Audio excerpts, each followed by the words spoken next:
Βλέπεις λοιπόν τι όροι οι θάλασσες Ήπειροι μας χωρίζουν από ποτέ αποφασίσεις να διαπλέψεις το μέγα και βαθύ επιπέλαγος της θεολογίας με τη δική σου σχεδιά γνώριζε ότι βράχεις τα βρίσκα προβλήτες και σε αλίμερες ακτές θα πυροβολήσεις. Διαπίστωσα ότι η γοητεία των ρητορικών σχημάτων με οδήγησε στην εξωτερήκευση ενός σκοτεινού αμπισαλαίου μίσου. Πρέπει από καιρό να φόλιαζε στα άδυτα της ψυχής μου. Άφησα ένα μεγάλο κενό λόγο, προσποιούμενος μια ρητορική παύση. Στην πραγματικότητα όμως είχα ανάγκη να συγκεντρώσω το μυαλό μου. Και τότε συνέβη αυτό που ονομάζω έκρηξη του χρόνου. Το φως καθώς εισχωρούσε κυκλικά και λοξά, καθιστούσε μετέωρο τον τρούλο του ναού, στο κέντρο του οποίου κάτω από το βλέμμα του Θεού, ο παράδοξος αυτός άνθρωπος, έχοντας διαρρήξει κάθε δεσμό του με τον παρόντα κόσμο μέσα σε απόλυτη ακινησία και σιωπή, δεν καταδέχτηκε καν να ανοίξει τα χείλη του και να υπερασπιστεί τον εαυτό του. Έντρομοι δικαστές του δεν τόλμησαν να απαγγείλουν την προαποφασισμένη καταδίκη.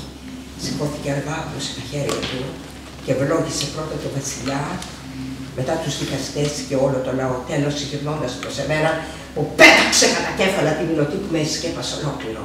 Είδα τότε την απέραντη θάλασσα να έχει καλύψει τα πάντα και να είναι όλα μόνο νερό. Σιγά σιγά, μέσα από τα ύδατα, άρχισαν να αναδύονται λουσμένα στο θεϊκό φως τα 4 ιερά βουνά. Το θεοβάδιστο όρος Σινά, το όρος των ελαιών, το όρος Χορέμ και το φοβερό όρος Θαβόρ. Μόλις υπολόγισα ότι η λάμψη θα έχει χαθεί, σήκωσα διστακτικά την άκρη της μηλωτής. Ο Πατριάρχης κοιτόταν νεκρός πάνω στο μάρμαρο του ναού. Πεσμένος πάνω του αυτοκράτορας έκανε πύρινα δάκρυα, ζητώντας συγχώρεση μέσα στο φόβο του πλήθος προσευχόταν γονατιστό. Τίναξα από πάνω με τη μηλωτή, σιώσα τα φορέματά μου και με σταθερή φωνή άρχισα να δίνω κοφτές διαταγές. Στα μύχια του μυαλού μου μια σκέψη. Ίσως θα έπρεπε να φροντίσω ώστε το πηδάλιο του κράτους να περάσει σε στιβαρότερα χέρια.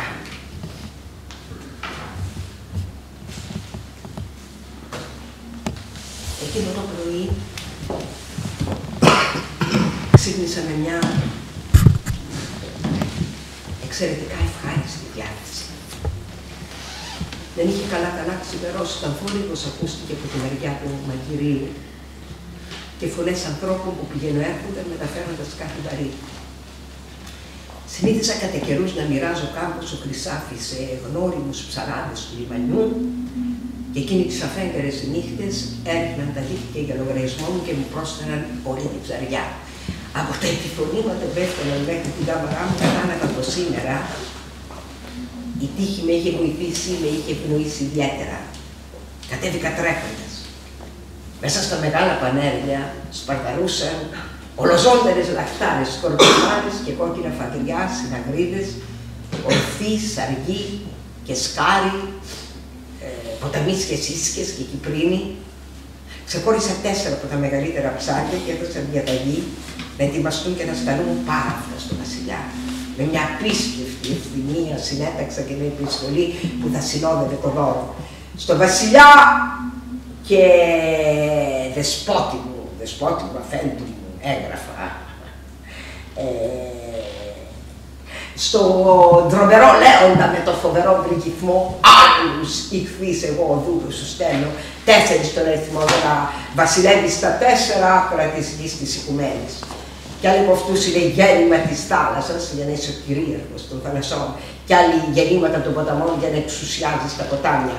Όλοι δε καθαροί και λευκοί και ανέμακτοι, διακρίνεις τα σύμβολα και τα σημεία. Η νύχτα που διαδέχτηκε την ευχάριστη εκείνη μέρα υπήρξε ένας ατέλειωτα επαναλαμβανόμενος εφιάλτης. Σαν να βρισκόμουν με ένα μικρό πλεούμενο στην ακίνητη ανοιχτή θάλασσα και μαζί μου όλη η πρόωρα, χαμένοι, αγαπημένοι μου νεκροί, παραδιασμένοι στους πάνους της βάρκας, να με κοιτάζουν και τεφνικά με μια αναλόγωτη βουλημία. για να χορτάσω την πείνα τους, έβγαζα με τα χέρια μου από το νερό μεγάλα οροζόμενα ψάρια, τα οποία όμως μόλις τα κουμπούσα στην βάρκα, αυτά να πηδούσαν, ξαναγύριζαν στη θάλασσα. Αυτό εξακολούθησε σαν ανατέλειωτο χρόνο και συνεχίστηκε και την άλλη μέρα το πρωί, την ώρα που διέσχιζα τους έρημους διαδρόμους του παλατιού, πηγαίνοντας να συναντήσω τον αυτοκράτορα. Δεν έβρισκε λόγια να με ευχαριστήσει για τα ψάρια, για την αγάπη και την αφοσίωσή μου στο πρόσωπό του, για το όμορφο γράμμα. Για όλα αυτά σου επιφυλάσσω μια ελάχιστη ανταπόδοση, είπε. Τώρα που ο βασιλιάς Ισάκιος μας άφησε χρόνους, επιθυμία μας είναι να συντάξεις και να εκφωνήσεις λόγο εγκομιαστικό, όπως μόνο εσύ γνωρίζεις, για να τιμήσουμε τη μνήμη του μακαριότατου πατριάρχη μας, κυρού Μιχαήλ, και να είναι τα λόγια σου βάλσαμο στην πονεμένη καρδιά μας που τόσο σπάραξε και θρύνησε με τον τραγικό και άδικο χαμό του. Έμεινα άναυδος. Αυτή η βρωμερή δουλειά, ο ίστατος εξευτελισμός μου, ντυμένος στο έντυμα της ιδιαίτερης έρνοιας, ήταν έργο της πιούνας, της διαβόλισσας, της Μιχαλίδας Ευδοκίας, καρπερής συζύγου του αυτοκράτορα και ανιψιάς του πατριάρχη που βρήκε επιτέλους την ευκαιρία να με εκδικηθεί για το ρόλο που αναγκάστηκα να παίξω στο διασυρμό και την τελική εξόντωση του διαβολικού μυστήρου. Για άλλη μια φορά η απείλωτη γλώσσα μου κλήθηκε να επινοήσει επιχειρήματα και να εξαγιάσει τον άνθρωπο. Τον άνθρωπο που λίγο καιρό πριν η ίδια απείλωτη γλώσσα είχε κυριολεκτικά κατακεραυνώσει και ξαποστείλει στο πύρ το εξώτερο. Παρά περίεργο ένιωθα να γλιστρώ από την άλλη πλευρά της καμπύλης. Η κορυφή του βουνού που τόσα χρόνια πάσχιζα να κατακτήσω ήταν ήδη πίσω μου. Και εγώ είχα αρχίσει να κατεβαίνω την αντίθετη πλευρά.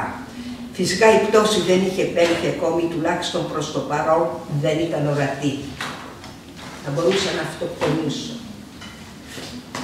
Έχοντας φτάσει στα ανώτατα αξιώματα, έχοντας γνωρίσει τη δύναμη και την εξουσία, την εύνοια των βασιλιάδων και τις ταπεινές τους αδυναμίες, θα μπορούσα να δώσω μια αξιοπρέπεια, ένα τέλος στη ζωή μου, τη στιγμή ακριβώς που με πέταξα πίσω σε εκείνο το τίποτα από όπου κάποτε είχα τραπετεύσει. Φυσικά δεν μου έλειψε το θάρρος. Γνώριζε όμως ότι η αυτοκτονία ρίχνει τον άνθρωπο στον αέναο κύκλο των μετεμψυχώσεων.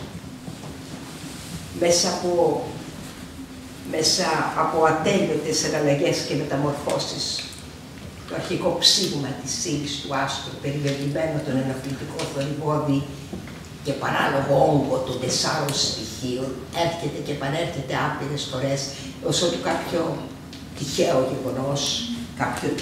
γεγονός, κάποιος τυχαίος συνδυασμός περιβάλλει με είδος την ύλη και εξαφανίσει την αμορφία. Τον τίτλο του φιλοσόφου δεν τον οφείλω σε κανέναν. Δεν μου το χάρισε κανείς. Δεν τον οφείλω σε κανέναν, κανείς δεν μπορεί να μου τον αφαιρέσει. Είναι μόνη μου περιουσία, το μόνο σε αυτό το βίο που μπορώ να αποκαλέσω δικό μου. Όλα τα άλλα μου τα πήραν, τα έχασα. Θέλω να τελειώνω οριστικά και γλιστρώντας έξω από τους ελληνικούς κύκλους, να επιστρέψω στην κατοικία του άστρου που ο δάσκαλός μου ετοίμασε για μένα. Δεν θυμάμαι τις άλλες μου ζωές. Δεν έχω τη χάρη του θείου Πυθαγόρα που μπορούσε κατελαλεπτός να φυγεί το βίο του ως Ευθαλίδη κόρη του Ερμή, μετά ως Επώνητη, ως Πτέρνη Συντρία, ως Κλαζομένη, ως Ερμότιμος, ως Σπύρος, ως Ψαράς από τους Δελφούς πριν πάρει τη μορφή του φιλοσόφου, ή ακόμη τη χάρη του Εμπεδοκλή που πρώτα θυμόταν ήταν πρώτα νεαρός άντρας, μετά νεαρή γυναίκα, μετά πουλί, μετά ψάρι στο νερό και τέλος φιλόσοφος Εμπεδοκλής. Μου φτάνει να θυμάμαι ανακαλώντας κάθε λεπτομέρεια το βίο μου ως φιλοσόφο από τις μακρινές εκείνες νύχτες που κυλούσαν ήρεμα, αφημίζοντας, απομνημονεύοντας, πώς λέει αυτό, αποσφυθίζοντας τον όνειρο. Τα πρόσωπα έχουν φύγει από τη ζωή μου σαν να μην υπήρξα. Τα προφητικά όνειρα της μητέρας μου επαληθεύτηκαν. Οι δικοί μου μόνιμοι εφιάλτες έρχονται και επανέρχονται αναλύωτοι. Μπορώ να πω πια τους έχω συνηθίσει.